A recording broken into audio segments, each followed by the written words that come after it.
ሰላም የጆይ አውቶሞቲቭ ተመልካቾቻችን እንዴት ናችሁ? ሰላም ለእናንተ ይሁን። በዛሬው ፕሮግራማችን ክፍል 3 ዓለም አቀፍ የመንገድ ዳር ምልክቶችን እንመለከታለን። አብራችሁን ቆዩ።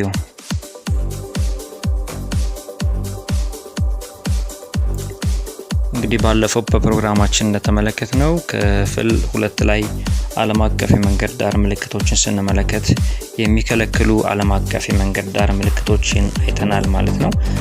ዛሬ ደግሞ በሚቆጣጠሩት ውስጥ ያሉትን ሁለተኛ የሆነውን የሚያስገድዱ የመንገድ ዳር ምልክቶችን አብረን እንመለከታለን። እንግዲህ የሚያስገድዱ ዓለም አቀፍ የመንገድ ዳር ምልክቶች በሚቆጣጠሩት ውስጥ የሚካተቱ ሲሆን የሚያስገድዱ ዓለም አቀፍ የመንገድ ዳር ምልክቶች የምንላቸው ለማየት ያክል እዚህ ጋር እንደምትመለከቱት ክብ ቅርጽ አላቸው። ሁለተኛ ደግሞ መደባቸው ሰማያዊ ነው። እንደገና መልእክታቸውን ደግሞ በነጭ ቀለም ያስተላልፋሉ ማለት ነው። እዚህ ጋር ይታያቸዋል። ለምሳሌ እዚህ ጋር እንደምታዩት ክብ ቅርጽ አላቸው። እንደገና ደግሞ መደባቸው ውስጥ ላይ ያለው መደብ ሰማያዊ ቀለም ነው ያለው። ሌላ መልእክታቸውን ደግሞ በነጭ ቀለም ያስተላልፋሉ ማለት ነው። ቀስት ሊጠቀሙ ይችላሉ፣ ምስል ሊጠቀሙ ይችላሉ፣ ቁጥር ሊጠቀሙ ይችላሉ። ነገር ግን የሚያስተላልፉት መልእክት በቀስት ነው ማለት ነው። እሺ ይሄንን ካልን እስኪ እንመልከታቸው እያንዳንዱን። ለምሳሌ እዚህ ጋር እንደምንመለከተው ታያቸዋል። ይሄ ምልክት ምን ብሎ ያስረዳናል ማለት ነው። ይሄንን ምልክት እያሽከረከረን ካየን አንድ መልእክት ይናገራል ለኛ ማለት ነው። ምንድነው መልእክቱ? የሚያስገድድ መልእክት ስለሆነ ምንድነው የሚለን? ቀስቱ እንደሚያሳይህ ወደ ቀኝና ወደ ግራ ብቻ አሽከርክር የሚል ሐሳብ አለው። አሁን እዚህ ጋር በጣም ከተረዳችሁኝ ምንድነው ሐሳቡ? ወደ ቀኝና ወደ ግራ ቀስቱ እንደሚያመለክትህ ብቻ አሽከርክር ብሎ ሲናገር ብቻ የሚለውን ቃል ይጠቀማል ማለት ነው። ስለዚህ ይሄ ማስገደዱን እየተናገረ ነው። ስለዚህ ወደፊት እንኳን መንገድ ቢኖር ወደፊት ማሽከርከር አትችሉም። ስለዚህ ወደ ቀኝና ወደ ግራ ብቻ መንበል እያለ ነው። አሽከርክር፣ ወይ ቀኙን ትመርጣላችሁ ወይ ግራውን ትመርጣላችሁ። ፊት ለፊት መንገድ እንኳን ቢኖር መሄድ አትችሉም ማለት ነው። ስለዚህ አስገድዶ ወይ በቀኝ ወይ በግራ እንድትሄዱ ያደርጋቸዋል። ስለዚህ በአረፍተ ነገራቸው መጨረሻ ላይ ብቻ የሚል ቃል ስለሚጠቀሙ ነው ማለት ነው። እስኪ ሌላ ደግሞ እንመልከት። ሌላ ስንመለከት ለምሳሌ እዚህ ጋር ወደ ግራ ብቻ መንበል አሽከርክር የሚል ነው ማለት ነው። እዚህ ጋር የምንመለከተው ደግሞ ወደ ግራ ብቻ መንበል አሽከርክር ይላል። ቀስቱን ታዩታላችሁ። ስለዚህ ቀስቱ የሚያመለክተው ወደ ግራ ብቻ አሽከርክር የሚል ነው ማለት ነው። እዚህ ጋር ይታያቸዋል። ሌላ ደግሞ ስንመለከት ለምሳሌ እዚህ ጋር ስንመለከት ወደ ፊት ለፊት ብቻ አሽከርክር ይላል። ቀስቱን ታዩታላችሁ። ቀስቱ ወደ ፊት ለፊት ነው የሚያመለክተው። ስለዚህ ወደ ፊት ለፊት ብቻ መንበል አሽከርክር የሚል መረጃን ይሰጣል ማለት ነው። ወደ ፊት ለፊት ብቻ እንድናሽከረክር ያስገድደናል ማለት ነው። ሌሎቹንም ስንመለከት ለምሳሌ እዚህ ጋር ስንመለከት ቀስቱ ይታያችኋል። ወደ 3 ቀስቶች ተገጣጥመው ክብ ሰርተው እናያለን። ስለዚህ ቀስት ሰርተው ይሄ ቀስት ክብ ሰርቶ ካየ ነው የአደባባይ ምልክት ነው። የትኛውም የመንገድ ዳር ምልክት ላይ ቀስቱ አደባባይ ወይንም ቀስቱ ክብ ሰርቶ ካየን የአደባባይ ምልክት ነው። ስለዚህ በዚህ መሰረት አሁን ቀስቱ ወዴት ነው እያመለከተ ያለው? ታያችኋል። ቀስቱ እያመለከተ ያለው አሁን ወደ ቀኝ ነው ወደ ግራ? ወደ ግራ ነው አይደለ? ስለዚህ ወደ ግራ ወደ ሌፍት ሳይድ ነው እያመለከተ ያለው። ስለዚህ ወደ ሌፍት ሳይድ እያመለከተ ከሆነ ምን እያለን ነው ማለት ነው? ቀስቱ እንደሚያመለክተው አደባባዩን በግራ ብቻ ዙር እያለ ነው። ስለዚህ ስትዞሩ ለምሳሌ እንዲህ አይነት አደባባይ ላይ ካገኛችሁ ቀስቱን ተከትላችሁ በግራ ብቻ ነው የምትዞሩት ማለት ነው። በቀኝ መዞር አትችሉም ማለት ነው። ስለዚህ በግራ ብቻ ዙር አደባባዩን፣ ቀስቱ እንደሚያመለክተው በግራ ብቻ ዙር የሚል መልእክት አለው ማለት ነው። ለምሳሌ ሌላ ስንመለከት እዚህ ጋር አሁን እስኪ እዚህ ጋር እንመልከት።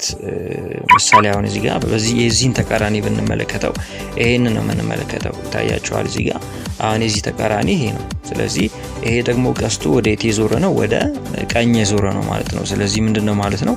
ቀስቱ እንደሚያመለክትህ ደግሞ ወደ ቀኝ ብቻ አደባባዩ መንበል ዙር የሚል መልእክት አለው ማለት ነው። እዚህ ጋር የምታዩት ቀስቱ እንደሚያመለክትህ አደባባዩን በምን ብቻ ዙር? በቀኝ ብቻ ዙር። ቅድም ያየነው በግራ ነበር፣ ለምን ቀስቱ ወደ ግራ የዞረ ስለሆነ ማለት ነው።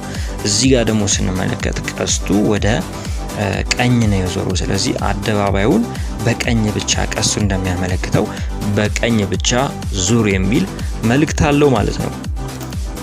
ሌላ ስንመለከት እዚህ ጋር ደግሞ ለምሳሌ ቁጥር ነው የምናየው። በሚያስገድድ ምልክት ውስጥ ቁጥር ካየን አሁን ለምሳሌ እዚህ ጋር ያለው ቁጥር ምንድነው ማለት ነው? እንደምትመለከቱት 30 ይላል። ስለዚህ ሚኒመም የማሽከርከር ስፒድ ነው የሚናገረው። ስለዚህ በኪሎ ሜትር ፐር ሃወርስ 30 ኪሎ ሜትር ፐር ሃወርስ ሚኒመም ነው የምታሽከረክሩት ማለት ነው። ሚኒመሙ ይሄ ነው። ከዚህ በታች ማሽከርከር አትችሉም እያለ ነው። ለምሳሌ 20 ሊሆን ይችላል፣ 10 ሊሆን ይችላል። ፐር ሃወርስ ማሽከርከር አትችሉም። ሚኒመሙ 30 ነው። ከ30 በታች ፐር ሃወርስ ማሽከርከር አትችሉም ማለት ነው። ኪሎ ሜትራችሁ ነው የሚናገረው። ስለዚህ በ30 ፐር ሃወርስ ኪሎ ሜትር እንድታሽከረክሩ ምን እያለ ነው ማለት ነው? እየገደባችሁ ነው። ከዚህ በታች መውረድ አትችሉም እያለ ነው። ወደ ላይ ግን ከፍ ማለት ትችላላችሁ። ለምሳሌ ከ30 በላይ 40፣ 50፣ 60፣ 70፣ 80 ወደ ላይ መውጣት ትችላላችሁ። ሚኒመም ግን ዝቅተኛው ግን 30 ነው። ከ30 በታች እንድታሽከረክሩ አይፈቅድላችሁም ማለት ነው። ስለዚህ እዚህ ጋር የስፒድን ነው የሚያመለክተው፣ የመኪናውን ፍጥነት በሰዓት ማለት ነው። ሌሎችን ስንመለከት ለምሳሌ እዚህ ጋር ስንመለከት ቀስቱ እንደሚያመለክትህ ወደ ፊት ለፊትና ወደ ቀኝ ወደ ግራ ብቻ ታጠፍ ይላል ማለት ነው። ስለዚህ እዚህ ጋር የምንመለከተው ቀስት ደግሞ ወደ ፊት ለፊትና ወደ ግራ የታጠፈ ቀስት ስለሆነ አሁን ያሽከረከራችሁ ይሄንን ቀስት ካያችሁ ቀስቱ እንደሚያመለክትህ ወደ ፊት ለፊትና ወደ ግራ እንበል አሽከርክር የሚል ሐሳብ አለው ማለት ነው። ስለዚህ እንግዲህ አጠቃላይ ዓለም አቀፍ የመንገድ ዳር ምልክቶች ከምንላቸው መካከል በሚቆጣጠሩት ውስጥ ያለውን የሚያስገድድ ዓለም አቀፍ የመንገድ ዳር ምልክቶች በዚህ አየን ማለት ነው። እንግዲህ በሚቀጥለው ፕሮግራማችን እስከምንገናኝ ድረስ መልካም ጊዜ ይሆንላችሁ ማለት ነው። እስኪ በዚህ አጋጣሚ አንድ ጥያቄ እዚህ ልጠይቃችሁና ኮሜንት ላይ እናንተ ትመልሳላችሁ ማለት ነው። ኮሜንት ላይ ትመልሳላችሁ። ለምሳሌ እስካሁን ከተማርናቸው የሚያስገድዱ ምልክቶች መካከል እስኪ ይሄንን ምልክት ትመልሳላችሁ ማለት ነው። እስኪ ይሄንን ምልክት ምን እንደሆነ ኮሜንት ላይ አስቀምጡልኝ። ስለዚህ አስተያየት ካላችሁ የሚጨመር ነገር ካለ በፕሮግራማችን ላይ የምትናገሩት ነገር ካለ ይጨመር የምትሉት ነገር ካለ እሱን አብራችሁ አስቀምጡ ማለት ነው። ስለዚህ በሚቀጥለው ፕሮግራም እስከምንገናኝ ድረስ መልካም ጊዜ። ቻናሉን ሰብስክራይብ አድርጉ። መንጃ ፍቃድ ትምህርት እና የተለያዩ ስለ ተሽከርካሪ እውቀት በተመለከተ እዚህ ቻናል ላይ ታገኛላችሁ ማለት ነው። ስለዚህ ቻናሉን ሰብስክራይብ አድርጉ። በሌላ ፕሮግራም ክፍል 4 ላይ እስከምንገናኝ ድረስ መልካም ጊዜ ይሁንላችሁ።